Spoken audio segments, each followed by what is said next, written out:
Area between two curve.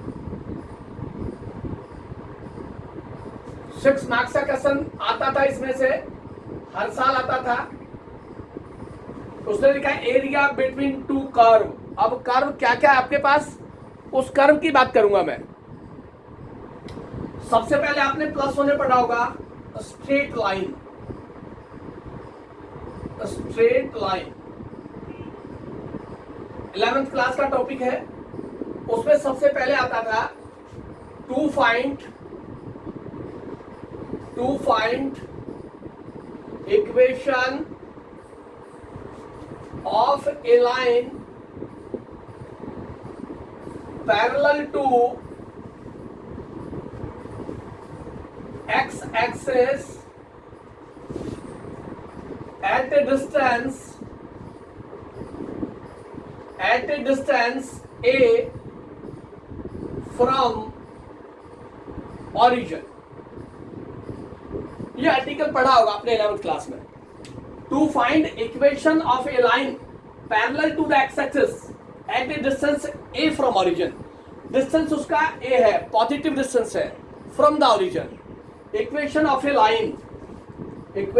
Line, ये x axis है आपके पास, this is y axis, this is origin.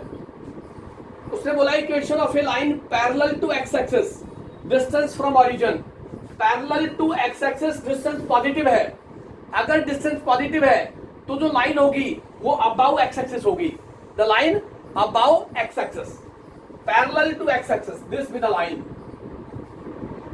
this be the line having distance from origin से distance this is given। ये distance origin से है, ये origin से distance a है इस लाइन का। इस लाइन के ऊपर हमने बताया था कोई पॉइंट आपके पास with the coordinate section y। इस पॉइंट P से परपेंडिकुलर ड्रॉ करें आप एक्स एक्सिस के ऊपर।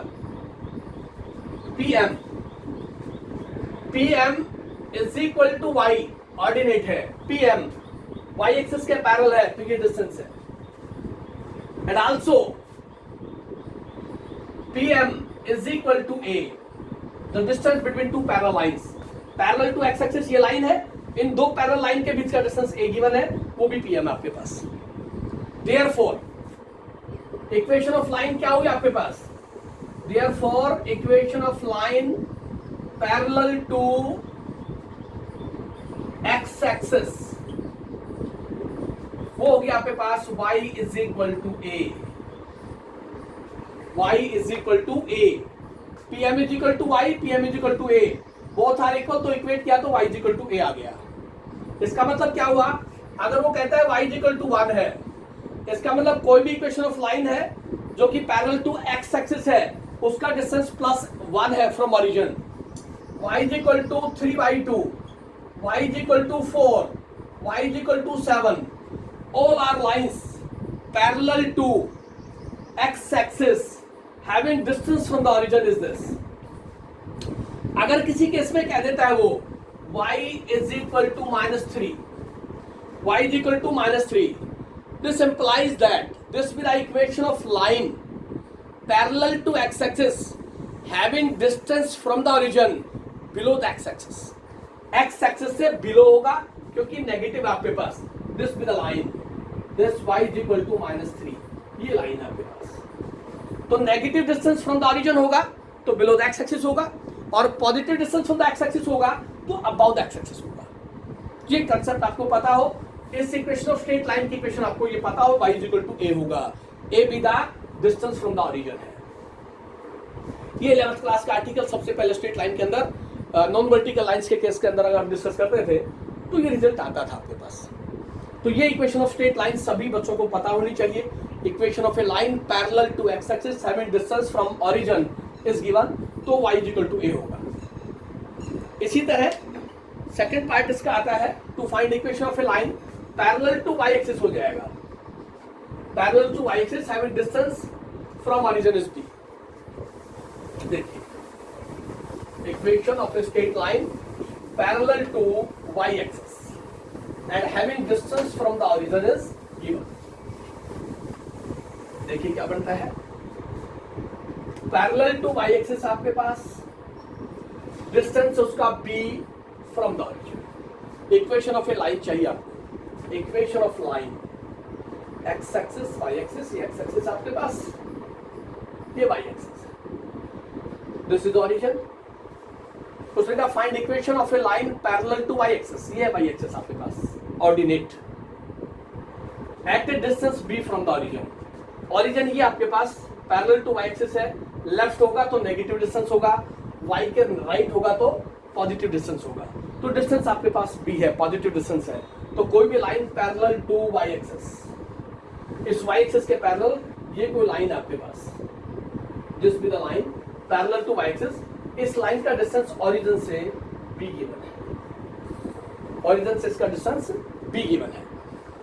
इस लाइन के ऊपर कोई भी पॉइंट लिया हमने, p जनरल पॉइंट है with the coordinates x and y। Through point p draw perpendicular on y axis, draw perpendicular on y axis। Here pm is equal to x, this pm, तो distance आपके पास this distance x, mc sir, this distance om, this is y, that is ordinate। Also pm is equal to b, the distance between two perpendicular lines है ये, या दोनों को हम parallel कह रहे हैं, this line parallel to y axis, दो पैरेलल लाइन के बीच का डिस्टेंस आपके पास b गिवन है। तो therefore equation of line parallel to y axis at a distance b from origin, b, x is equal to b, x is equal to b, x is equal to b, x pm, pm is equal to b, तो x is equal to b हो गया। तो आपके पास लिखता है x is equal to 3, x is equal to 7/2, x is equal to 10, all are lines parallel to y axis having distance is positive and all are right on y axis, positive distance। अगर किसी case में negative distance दे देता है वो कह देता है x is equal to -2, x is equal to -2। This will be the equation of a line parallel to y axis, parallel to y axis having distance from origin is negative, तो वो ये line हो गया आपके पास, this will be the line, और ये line हो गया आपके पास x is equal to -2, ये डिस्टेंस नेगेटिव है आपके पास, राइट। y एक्सिस के लेफ्ट में जो लाइन होगी उसका डिस्टेंस नेगेटिव होगा, y एक्सिस के राइट में जो लाइन होगी वो पॉजिटिव डिस्टेंस होगा। तो ये दो रिजल्ट्स आपको सभी को पता हो। Equation of straight line, curve की बात कर रहा हूं मैं, जो कर्व होगी, जो कर्व यूज होंगी, उन सभी कर्व के बारे में हमें पता होना चाहिए। कर्व क्या क्या है आपके पास, कर्व में सारा स्ट्रेट लाइन का पोर्शन आता है, सारा आपके पास कॉनिक सेक्शन आता है, उसमें पैराबोला, सर्कल, एलिप्स, हाइपरबोला, सारी कंडीशंस आती हैं। तो सारे स्टेप्स पता हो आपको कि कर्व में क्या क्या होता है आपके पास। तो दो रिजल्ट्स बताए मैंने, to find equation of a line parallel to x axis at distance a from origin, उसको लिखा था मैंने y is equal to a। और दूसरा हमने डिस्कस किया to find equation of a line parallel to y axis at distance b from the origin, उसकी equation होगी x is equal to b। तो y है तो x आएगा और x है तो y आएगा। x एक्सिस था तो रिवर्स आ गया, ऑर्डिनेट आया, y is equal to the distance, और यहाँ y एक्सिस है तो आपके पास x आ गया, f सीसा is equal to the distance. तो ये बात, ये कंसेप्ट आप सभी की समझ में आना चाहिए और आपको पता भी होना चाहिए। सिर्फ एक रिकैपिटुलेशन कर रहे हैं कि ये आर्टिकल्स हमारे पास 11th क्लास में थे, एक बार सभी आप नोट डाउन करें और 11th में जो स्ट्रेट लाइन के जितने भी आर्टिकल्स हैं कोई बार रीड भी करके देखें।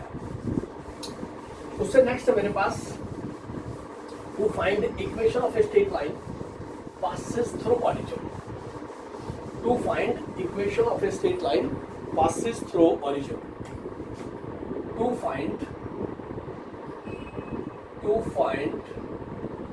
equation of a line, equation of a line passes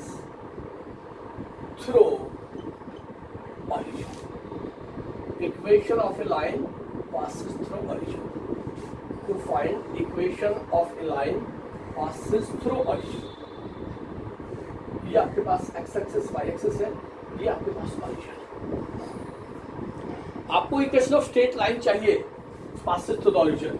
This be the line. This be the line. This line passes through origin. And this line makes an angle theta with the positive direction of x-axis. The line makes an angle theta. This is a non-vertical line, and non-vertical line inclined at angle theta with the positive direction of x-axis. इस line के ऊपर कोई भी point होगा आपके पास, arbitrary point P, any point on this line with the coordinates x and y. Through point P, draw perpendicular Pn on x-axis. Pn on x-axis. Then in right triangle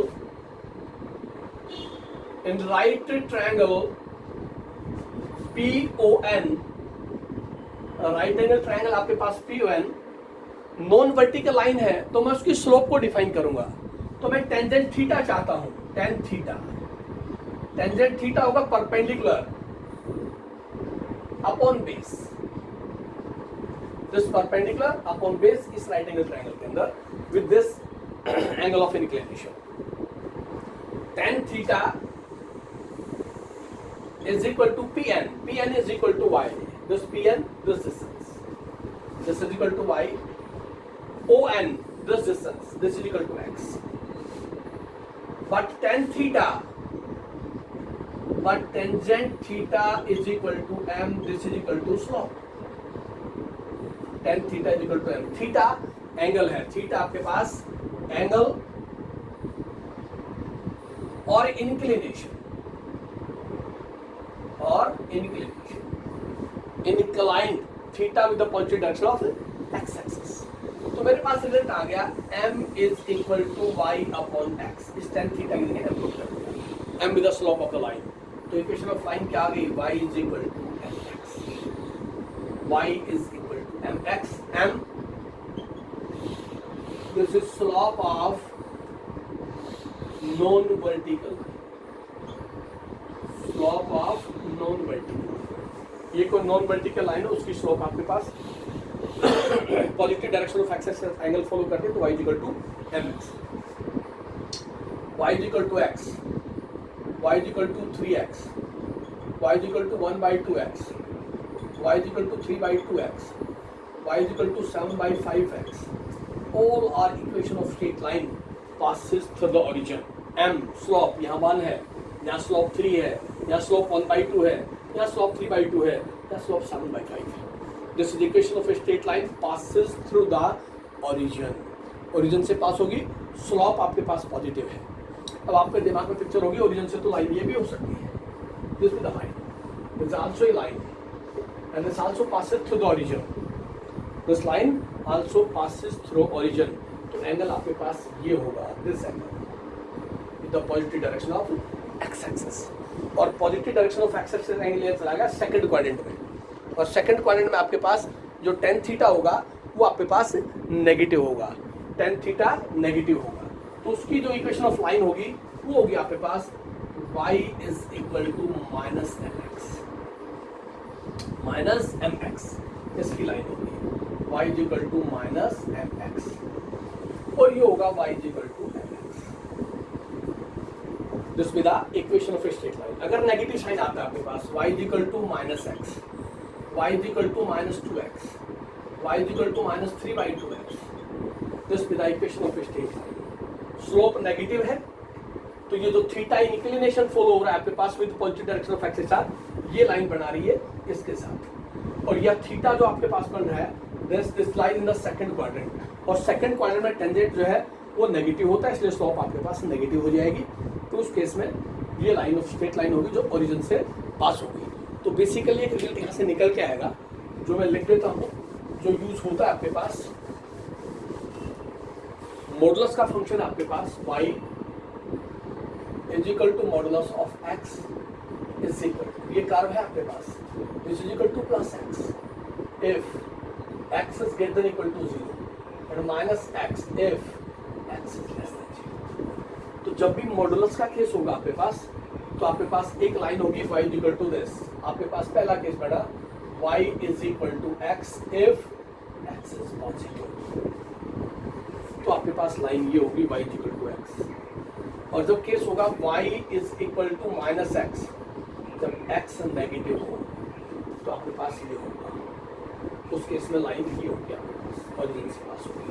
तो जब भी modulus का case होगा उस curve के लिए दोनों line आएंगे आपके पास y इक्वल टू x और y equal to minus x। ये कर्व भी आती है आपके पास, मॉडुलस की फंक्शन है y equal to modulus of x, this is modulus function. तो मॉडुलस फंक्शन को डिफाइन करेंगे तो ये डेफिनेशन है मॉडुलस फंक्शन की। उस डेफिनेशन के अकॉर्डिंग अगर मैं बात करता हूँ तो इक्वेशन ऑफ ए लाइन जो ओरिजिन से पास हो रही है, इक्वेशन ऑफ लाइन जो ओरिजिन से पास हो रही है लेकिन उसकी स्लोप नेगेटिव है आपके पास। तो ये आर्टिकल भी आपको पता होना चाहिए। Equation of straight line passes through the origin y equal to mx। m slope है, पॉजिटिव भी हो सकती है और नेगेटिव भी हो सकती है। नेगेटिव स्लोप होगी तो उसकी लाइन की नेचर जो होगी वो आपके पास सेकंड और फोर्थ क्वाड्रेंट में जाएगी, और अगर slope of the line positive है आपके पास तो फर्स्ट और थर्ड में रहेंगे आपके पास। ये कंसेप्ट आप सभी को पता हो। जब भी y equal to x 2x 3x 1y 2x लिखता है तो आपके दिमाग में पिक्चर बननी चाहिए कि इक्वेशन ऑफ लाइन है जो ओरिजिन से पास हो रही है। तो वहाँ से आप नेचर ऑफ द कर्व अगर पहचान लेंगे तो आप इजीली से उसका रफ स्केच ड्रॉ कर देंगे। बेसिक जो कंसेप्ट मेरा बताने का है वो यही है कि कर्व की नेचर आप सभी को पता हो। जैसे ही कर्व की नेचर आपको पता होगी तो आप डेफिनेटली जो है उसको फॉलो कर देंगे। उसके बाद आता है to find equation of a line having slope m and intercept on y-axis,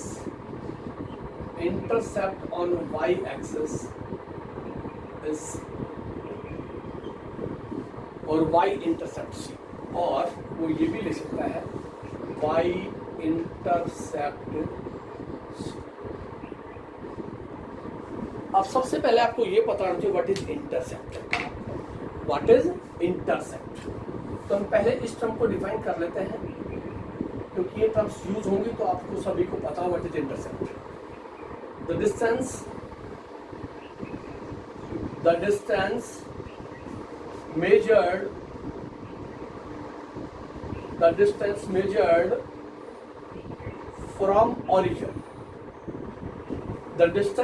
from origin, where a line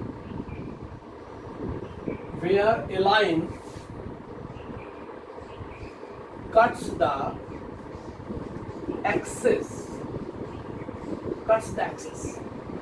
The distance measured from the origin where a line cuts the axis. ये x axis आपके पास, ये y axis, ये origin. हमने कहा कि what is intercept, तो बोला है कि distance measured from origin where a line cuts the axis.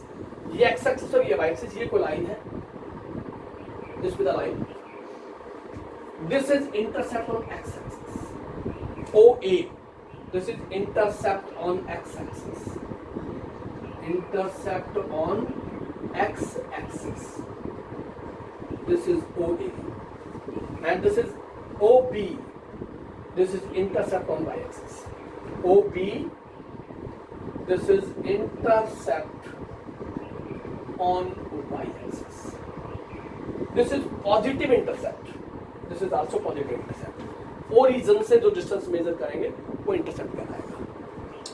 ये कोई लाइन काट रही है आपके पास, this intercept is negative, OA dash, this is negative intercept, and this is OB dash, this is positive intercept. This line cuts the x-axis and y-axis. This be the line, this is C, this is D.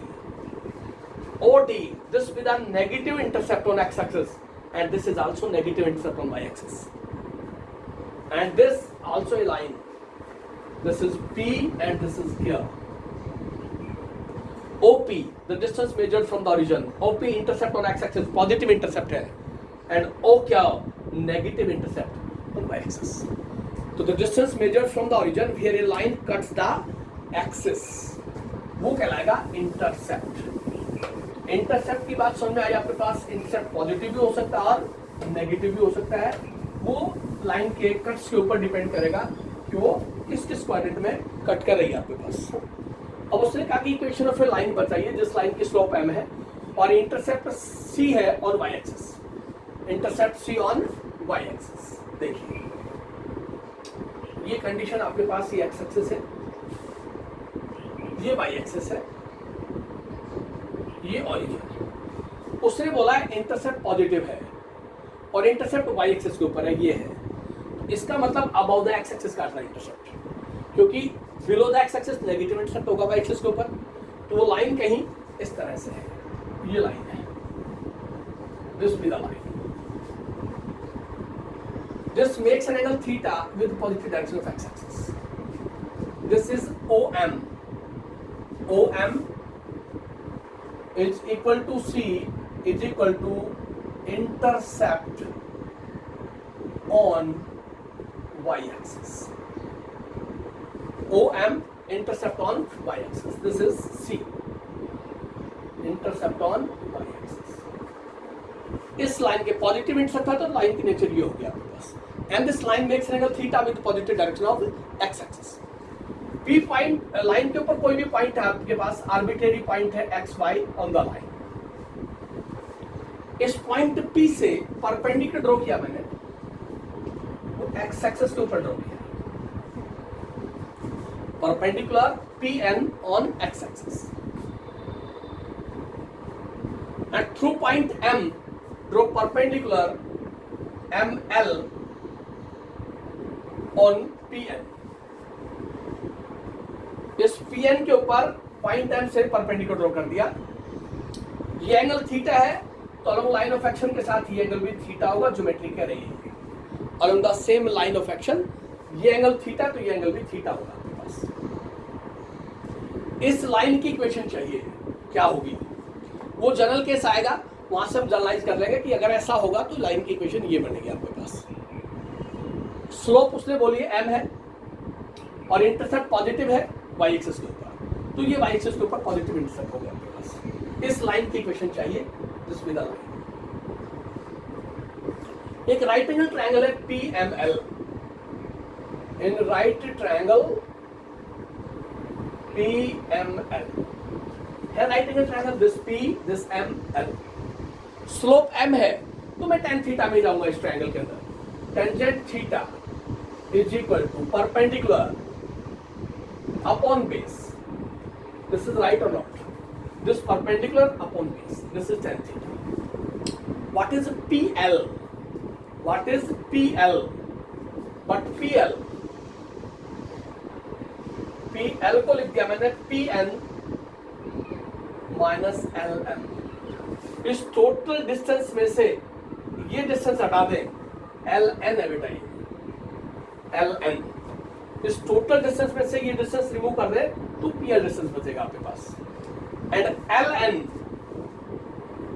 But LN is equal to OM. LN, this distance is equal to this. The distance between two perpendicular lines. दो perpendicular line का जो distance होगा वो equal होगा. Therefore, PL is equal to PN minus OM. इस LN की जगह में OM लिख सकता हूँ. Then what is PN? PN is Y. This PL is equal to Y. OM is C. OM is equal to C, intercept on y-axis. And what is ML? Also, ML is equal to ON. ML is equal to ON. This also distance between two perpendicular lines. What is ON? This is X. This is equal to X. तो मेरे पास क्या चलता है यहाँ से? Therefore, tan theta is equal to PL y minus C upon X. Or what is tan theta? Tan theta is slope. Tan theta is slope. m is equal to tan theta, but m is equal to tangent theta. This is equal to slope. या तो direct slope दे देगा या फिर angle of inclination दे देगा, angle दे देगा. तो मेरे पास आ गया m is equal to y minus c upon x. तो यहां से क्या रिजल्ट निकल के आया मेरे पास? यहां से आ गया y is equal to m x plus c. y is equal to m x plus c. What is m? m is slope, and what is c? Intercept on y-axis. Intercept on y-axis. y is equal to mx plus c. अब मैं general बात कर रहा हूं. y is equal to x plus 2, y is equal to 3x minus 4, y is equal to 1 by 2x plus 2. All are equation of a line having slope is given and intercept on y-axis. Intercept on y-axis. Intercept on y-axis. This will be the equation of a line. Y is equal to ax plus b. A is not equal to 0. What is this? Ax plus b. This is a linear function. Ax plus b. X की power 1 है. A 0 नहीं होगा. So this is the equation of a straight line having slope m and intercept on y-axis is c. तो जब भी आपके पास equation लिखेगा इस तरह से, इसका मतलब है इक्वेशन ऑफ स्ट्रेट लाइन है. स्लोप इंटरसेप्ट फॉर्म भी कहते हैं इसको हम स्लोप इंटरसेप्ट फॉर्म भी कहते हैं. Slope intercept form. This is the equation of a straight line in slope intercept form. This slope, this intercept, इसलिए इसको कहते हैं स्लोप इंटरसेप्ट फॉर्म. ये कहलाती है आपके पास. जिसकी स्लोप दे देगा वो जनरल इक्वेशन इस तरह से लिखता है. y is equal to x plus 2, y is equal to x plus 1. All are equation of a line having slope 1, intercept on y-axis is 1. तो ये इक्वेशन ऑफ ए लाइन होंगी आपके पास. फोर्थ केस है ये. तीन मैंने ऑलरेडी डिस्कस कर दिया. आपके पास ये फोर्थ केस है कि equation of a line, this is slope intercept form. Slope दे देगा या इंक्लिनेशन दे देगा और इसका इंटरसेप्ट ऑन y-axis दे देगा. उस कंडीशन से आपने equation of straight line follow करनी है. ये भी एक कर्व होगी आपके पास. दिस भी the curve y is equal to x plus c. They are all are curves. y is equal to x plus 2, y is equal to 3x minus 4, y is equal to 1 by 2x plus 2, y is equal to x plus 1, y is equal to ax plus b is not equal to 0. तो यहाँ m is not equal to 0 है. Slope 0 नहीं होगी. उस case में आपके पास equation of a line होगी. This is known as slope intercept form. उसके बाद आता है और curve. Equation of straight line के अंदर डिफरेंट कर्व है. ये कर्व की नेचर, कर्व के नेचर आपको पता होगी तो ही आप डिसाइड कर पाएंगे इसके रफ स्केचिंग की नेचर क्या होगी. तो एरिया बिटवीन टू कर्व का जो टॉपिक है वो पढ़ने से पहले ये सारी बातें हमें पता होनी चाहिए. उसके बाद होता है equation of a line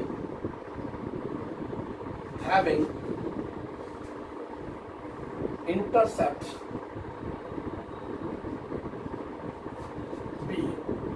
A and B on the axis. On the axis. To find equation of a line. To find equation of a line having intercept on the axis are small a and small b. Equation of a line. ये आपके पास x axis है. ये आपके पास y axis है. Diagram में इसलिए बना रहा हूं कि रफ स्केच में यूज होगा. जो कर्व जब देगा तो उस कर्व के अंदर रफ स्केच में यूज होगा. ये तो आपको पता होना चाहिए कि स्लोप इंटरसेप्ट फॉर्म की कर्व क्या होती है, ओरिजिन से जो लाइन पास होती है उसकी कर्व क्या होती है, और equation of a line parallel to x axis है या पैरेलल टू वाई एक्सिस है तो उसकी नेचर क्या होती है. और अब मैं लिख रहा हूँ equation of a line having intercept b a and b on the axis. ये कोई लाइन है आपके पास. This be the line. इस लाइन की इक्वेशन चाहिए मेरे को. Intercept on x axis this a. ये इंटरसेप्ट है ऑन एक्स एक्सिस के ऊपर O A. And this b, इसका इंटरसेप्ट बी है ऑन वाई एक्सिस. ये गिवन है. O A is equal to small A. This is equal to intercept on x-axis and OB is equal to B. This is intercept on the y-axis. They are the intercept on the axis. अब मेरे को चाहिए equation of line AB. Equation of line AB. Right, equation of line AB. ए के coordinates क्या मेरे पास? ए का coordinate हो गया मेरे पास A0, एक्स एक्सिस के ऊपर y कोऑर्डिनेट 0 होगा, और बी का कोऑर्डिनेट क्या होगा मेरे पास? 0B. y एक्सिस के ऊपर x कोऑर्डिनेट 0 होगा. Therefore, equation of line AB passes through the point this and this. Equation of line passes through 2 points. Equation of line in 2 point form. Equation of line in 2 point form. 2 point form. Both आपके पास y minus y1 is equal to y2 minus y1 over x2 minus x1 into x minus x1. This is the equation of a line which passes through 2 given points. 2 point से पास होती है, उसकी equation of line है y2 minus y1. ये x1 आपके पास, ये y1, ये x2 आपके पास, ये y2, x1 y1 और x2 y2. Equation of a line passes through 2 points. तो y1 की वैल्यू पुट कर दें, y2 की, y1 की, x2 की, x1 की, x1 की. तो आपके पास इक्वेशन ऑफ लाइन क्या बनेगी यहाँ से? देखिए, वो होगी y minus y1, y1 is 0 is equal to y2 b minus y1 0, x2 0, x1 a, x minus a.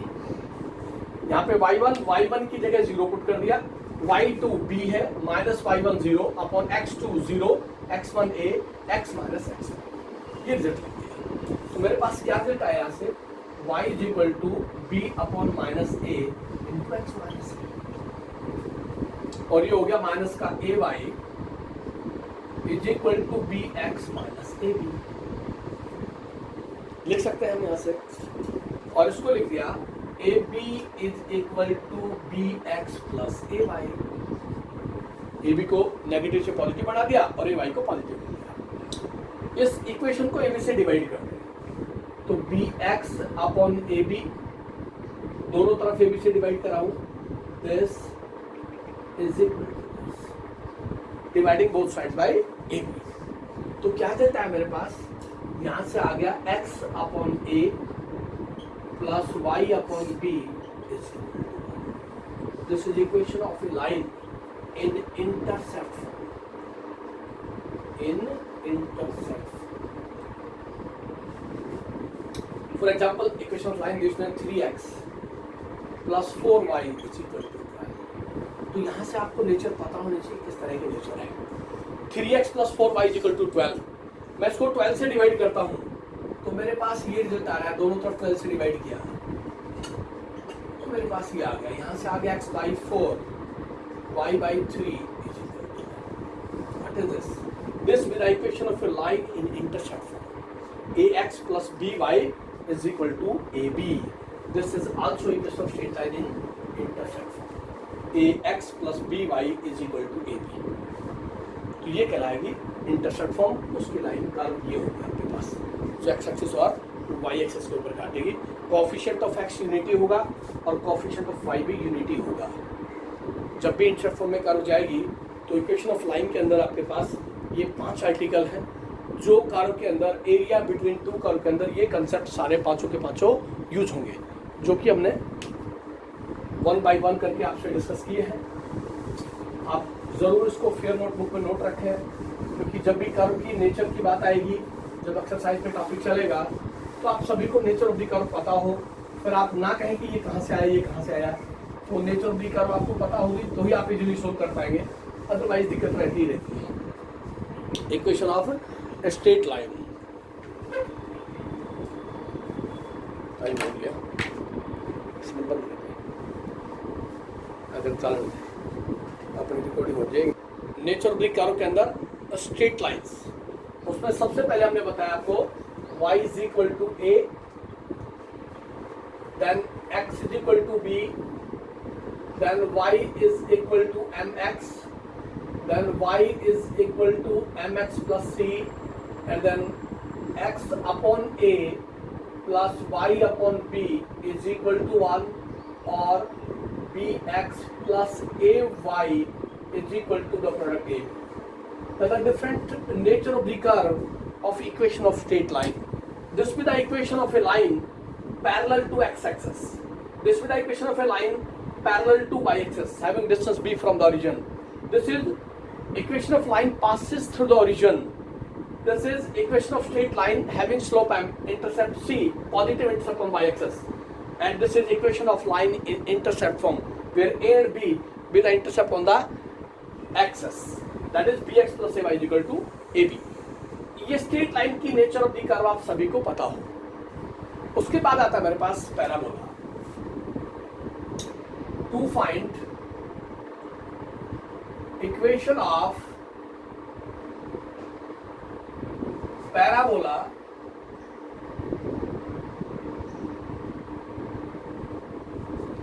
or a right hand parabola, a right hand parabola, equation of a right hand parabola।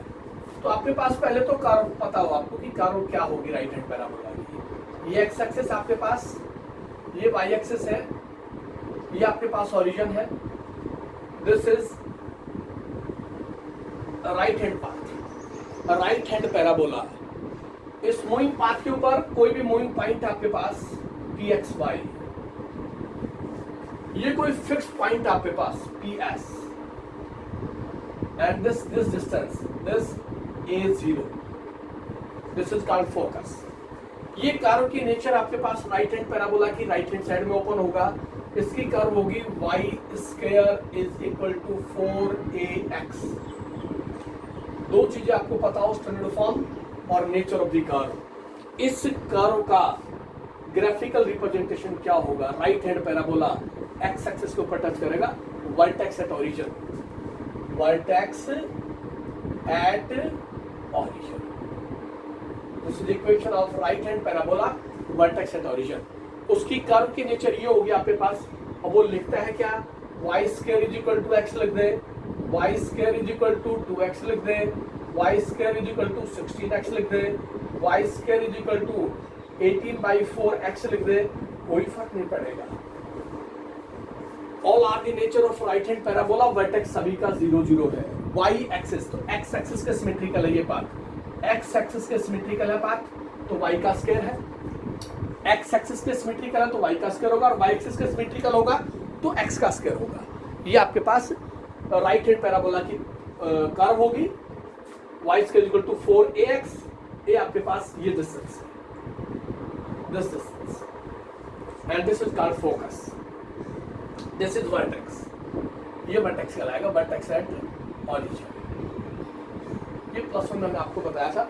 आपने तो सिर्फ इसका path पता हो और इसकी curve की nature पता हो। वो राइट हैंड पैराबोला, वर्टेक्स 0 0। उसके बाद है left hand parabola, left hand parabola vertex 0 0, vertex at origin. वो होगा आपके पास y square is equal to -4ax। Left बोल रहा है वो, तो जो पाथ होगा, जो कर्व होगा, वो सिमेट्रिकल टू लेफ्ट हैंड होगा, वाई एक्सिस के लेफ्ट हैंड। ये पाथ होगा आपके पास। This is vertex 0 0। ये कोई मूविंग पॉइंट होगा आपके पास एक्स वाई, ये कोई फिक्स पॉइंट फोकस होगा -a0, ये PS। ये इसकी पाथ होगी, ये इसकी स्टैंडर्ड फॉर्म होगी y square equal to -4ax। This is left hand parabola. कोई प्रूफ नहीं पूछेगा आपसे, ये कंडीशंस आपके पास चलती रहेंगी तो आपके पास रिजल्ट आता जाएगा। This is left hand parabola, ये उस कर्व का पाथ होगा, ये उसकी स्टैंडर्ड रिप्रेजेंटेशन होगी। Then third is upward parabola, third is upward parabola vertex 0 0, upward parabola vertex 0 0, upward parabola vertex 0 0।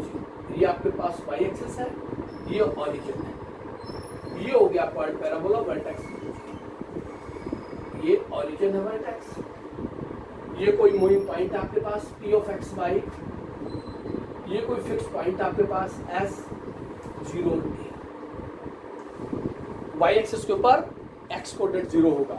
इसकी स्टैंडर्ड फॉर्म होगी आपके पास x square is equal to 4ay, ये standard representation of the curve है और ये उसका पाथ है आपके पास। This is called upward parabola.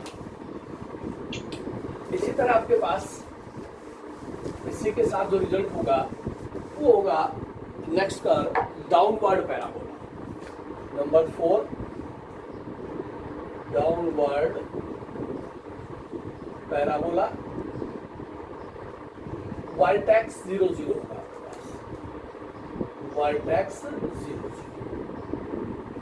ये एक्स एक्सिस आपके पास, ये वाई एक्सिस है, डाउनवर्ड ये डाउनवर्ड पैराबोला है, ये वर्टेक्स आपका 0 0, इसके ऊपर ये कोई मूविंग पॉइंट है एक्स वाई, ये फोकस आपके पास 0 और माइनस ए, 0 और माइनस ए।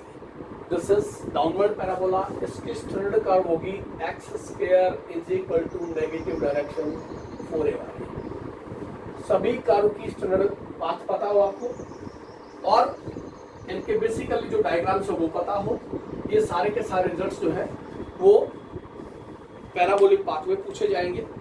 जैसे ही वो पैराबोला की कर्व लिखेगा तो आपके दिमाग के अंदर उसका फिगर जो रफ स्केच है वो बनना चाहिए कि लेफ्ट का क्या होगा, राइट का क्या होगा। यहाँ लिखा है y square equal to 4x, y का स्क्वायर है तो सिमेट्रिकल टू एक्स एक्सिस है, y square equal to -4x तो लेफ्ट हैंड साइड में है, वाई एक्सिस के लेफ्ट होगा, ये पॉजिटिव है तो वाई एक्सिस के राइट होगा। इसी तरह upward parabola x square equal to 4ay, x का स्क्वायर है तो वाई एक्सिस के सिमेट्रिकल है इसका पार्ट, वाई एक्सिस के तो सिमेट्रिकल है, x square equal to 4ay और यहाँ पे जो आपके पास वर्टेक्स होगा वो 0a होगा और यहाँ से x square to -4ay below the x axis होगा, डाउनवर्ड है, डाउनवर्ड पैराबोला एक्स का स्क्वायर है तो symmetrical to negative direction of y axis, symmetrical to positive direction of y axis, that is above and below the x axis, left and right of y axis. Left होगा down left hand parabola होगा, right hand में होगा तो right hand parabola होगा। Upward और downward, upward का मतलब above the x axis, downward का मतलब below the x axis. Below होगा तो नेगेटिव होगा, लेफ्ट होगा तो नेगेटिव होगा, एक्स एक्सिस के सिमेट्रिकल है तो वाई का स्क्वायर होगा और वाई एक्सिस के सिमेट्रिकल है तो एक्स का स्क्वायर होगा। ये बेसिक सा कंसेप्ट आपको ध्यान रखना है। Different forms of the parabola है क्योंकि कोई भी दो कर्व साथ देगा, वो उस दो कर्व साथ देने के अंदर दोनों कर्व की नेचर आप सभी को पता हो कि कर्व की नेचर क्या दे रखी है और इस कर्व का रफ स्केच क्या ड्रॉ होगा, ये दो बातें आप सभी को पता होनी चाहिए। और इसलिए बता रहा हूँ मैं पहले कि आपको कोई भी कंफ्यूजन ना रहे उस टॉपिक के साथ कि कौन सी कर्व कहाँ से आ रही है। 11th का आर्टिकल है आपके पास पैराबोला, उसी के साथ आता है मेरे पास circle. Circle to find equation of circle with the center, to find equation of circle with the center 0 0 and radius a, equation of circle with the center at 0 0 and radius a। तो आप इस तरह से लिखते थे centre 0 0 radius a, ये x axis, ये y axis, centre 0 0 radius a, ये सर्कल होगा आपके पास, ये सेंटर हो गया आपके पास 0 0, ये आपके पास रेडियस हो गया a, ये पॉइंट हुआ आपके पास a 0, सेंटर 0 0, तो आप लिखते थे x का स्क्वायर प्लस y का square is equal to a का square. This is equation of circle with centre 0 0 and radius a। किसी एक पाथ का एरिया निकाल लेंगे और 4 से मल्टीप्लाई कर देंगे तो उस एरिया ऑफ सर्कल आ जाएगा जिसका सेंटर 0 0 होगा, रेडियस a होगा, उसकी स्टैंडर्ड कर्व ये होगी, उसका रफ स्केच ये होगा। इसी में आता था to find equation of circle with centre a0 and radius with centre at a0। Centre कहाँ लाई कर रहा है? a0 है, y का कोऑर्डिनेट कहाँ है? 0 है, तो x एक्सिस पे लाई करेगा सेंटर। तो रेडियस a आपके पास होगा, आपके पास ये x एक्सिस, ये y एक्सिस, ये 0 ओरिजिन है, सेंटर है उसका a0, ये है सेंटर उसका a0, a और 0, ये सेंटर। रेडियस a है तो यह टच करेगा, रेडियस a है तो ये सर्कल तो से सेंटर a0, रेडियस a। उसकी इक्वेशन ऑफ सर्कल होगी आपके पास x माइनस a का whole square plus y minus 0 का whole square is equal to a square. Centre a0, radius a, this is equation of circle with centre a0 and radius a। इन दोनों curve की nature आपको पता हो, दोनों curve की नेचर पता हो, दोनों के कर्व पाथ पता हो। सेंटर सर्कल का सेंटर लाई करेगा एक्स एक्सिस के ऊपर, एक्स एक्सिस a0 होगा। अगर उसका सेंटर 0a होता, उसका सेंटर 0a होता तो आपके पास कंडीशन यहाँ होती है, ये सेंटर होता आपके पास 0a, कालाई कर रही है y एक्सिस। उसका पाथ क्या होगा आपके पास? x माइनस 0 का स्क्वायर y माइनस a का square is equal to a square. This with the equation of circle with centre 0a, y axis पे लाई करेगा सर्कल और सेंटर a0 है। बेसिकली ये आपके सिलेबस में, लेकिन पता आपको ये भी होना चाहिए उसका सेंटर और रेडियस क्या दे रखा है। सेंटर a0, रेडियस a है, 2 0 है तो रेडियस 2 मिलेगा, 4 0 है तो रेडियस 4 मिलेगा।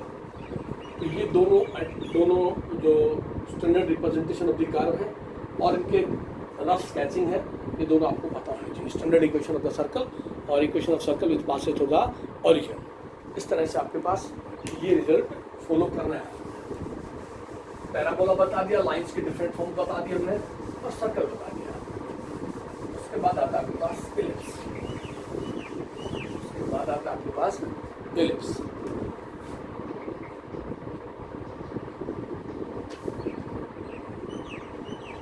इलिप्स के अंदर स्टैंडर्ड इक्वेशन ऑफ इलिप्स आपके पास ये एक्स एक्सिस है, ये वाई एक्सिस है, ये आपके पास सेंटर है, ओरिजिन है, ये इलिप्टिकल पाथ है,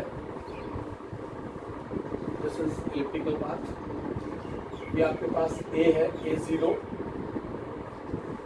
ये आपके पास a डैश है माइनस a0, ये आपके पास b है 0b और ये b डैश है आपके पास 0 और माइनस b। ये तो पाथ हुआ आपके पास। उसकी स्टैंडर्ड इक्वेशन आपके पास एक्स स्क्वायर अपॉन a का square plus y square upon b का square is equal to 1। Condition है a is greater than b। अगर a b से बड़ा है तो curve symmetrical to x axis है। इसका मतलब है the curve symmetrical to x axis, the curve symmetrical to x axis. और आपके सिलेबस में यही इसकी नेचर है, x square upon a square plus y square upon b square. Form तो दूसरी ये भी होती है, एक्स स्क्वायर अपॉन बी का square y square upon a का स्क्वायर इज इक्वल टू 1। यहाँ भी ए बी से बड़ा है, लेकिन नेचर क्या है, ए वाई के साथ है तो ये सिमेट्रिकल टू वाई एक्सिस आपके पास। Symmetrical to y axis. ये आपके पास 0a, ये a डैश 0 माइनस a, ये b 0 b 0 और ये b डैश माइनस b 0। ये आपके पास elliptical path symmetrical to y axis. ये कर्व होगी just symmetrical to y axis.